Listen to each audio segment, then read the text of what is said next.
Well, thank you, Madam Speaker.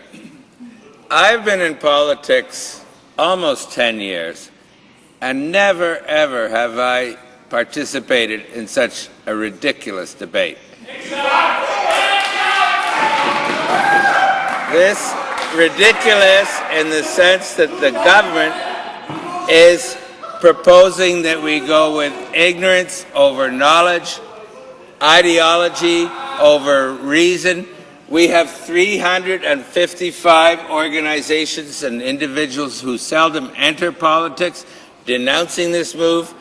They talk about jail time when not one Canadian has ever gone to jail, and the Liberal bill will remove that possibility even as a theory. We have people from across the land in every kind of occupation and profession professing that this long-form census data is crucial to our understanding of our country, whether you're in business, whether you're a provincial government, whether you're a municipal government, or whatever. It makes absolutely no sense. And the government keeps changing its arguments. And an honorable gentleman who actually worked with me as a deputy minister, Munir Sheikh, a great Canadian, a great public servant, had no option but to resign as chief statistician after his advice to the government was, to put it charitably, mischaracterized. So I will now talk a little bit about the economic angle, but I am just astounded as a Canadian in politics that this issue should ever come to the floor of the House of Commons, because it makes absolutely no sense. It's counter to what is good for Canada. They have no arguments on the contrary, so I'm a bit floored, I must admit.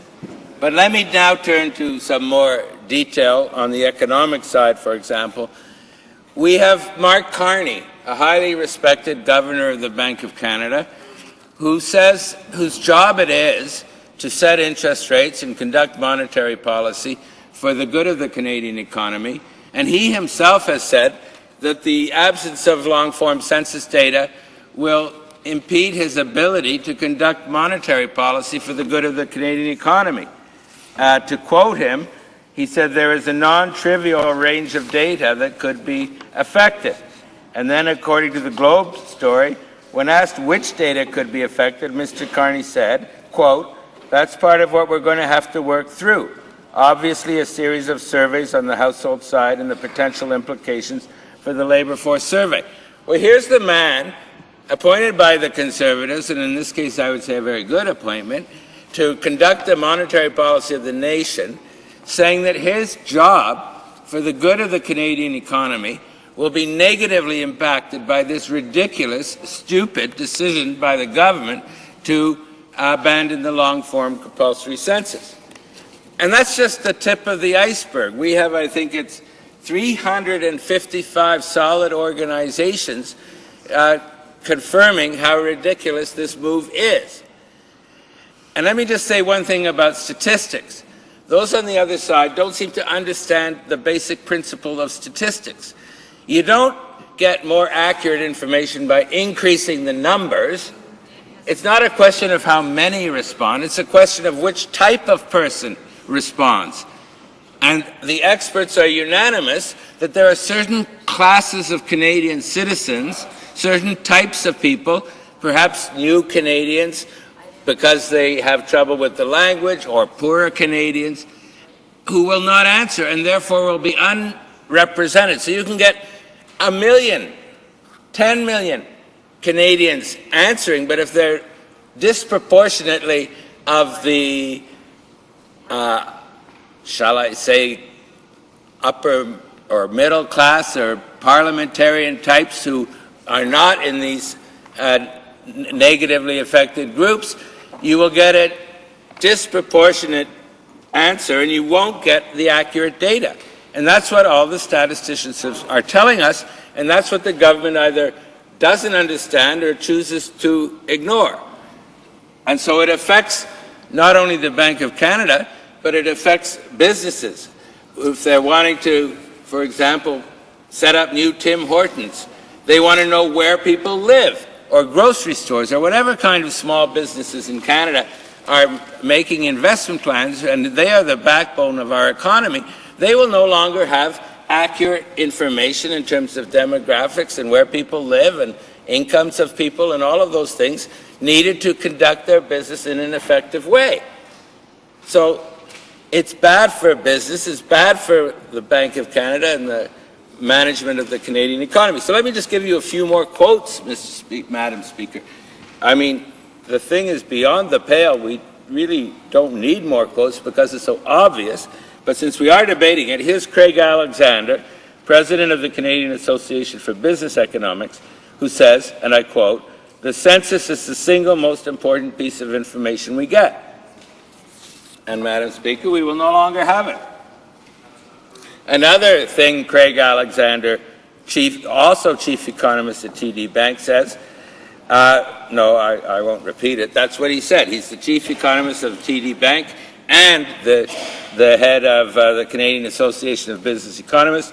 It's the single most important piece of information we get. We will no longer have it, thanks to this antediluvian attitude of this government. We have the Nunavut finance minister. We depend largely on information that they gather to help us shape our policies, programs that we deliver in Nunavut in areas such as the homeless issue, health, education. Okay, Nunavut will no longer have this information.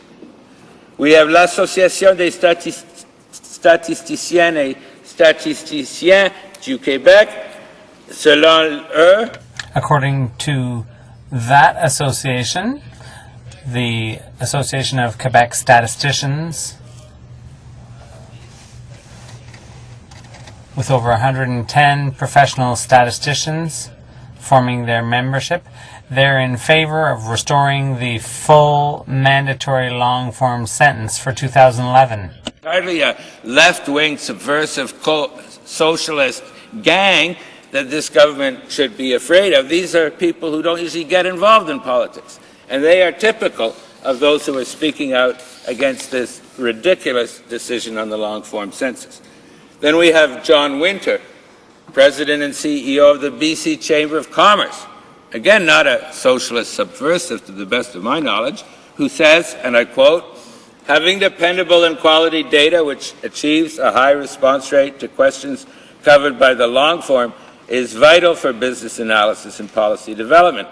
Businesses, regardless of size and sector, base their planning and decisions on dependable census data. This determines how they will develop initiatives and allocate resources to remain successful." End of quote. So that goes back, Madam Speaker, to my point, my example with Tim Hortons. And I forgot to say, Madam Speaker, that I would like to share my time, if that is permissible, with the member from Mississauga Streetsville. So I could go on forever with quotes. Much time do I have, Madam Speaker? 1 minute. So I'll just give you one more. Mel Kapp, President of the Canadian Institute of Planners and former clerk of the Privy Council Office, he says, "The mandatory framework of data collection under the current census system provides a validity and comprehensiveness that is not likely able to be matched by a voluntary system." So, Madam Speaker, to conclude, I've been in politics almost 10 years.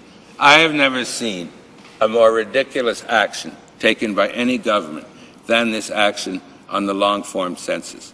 It destroys the quality of data needed by businesses, by governments, by NGOs, by others to run our country effectively.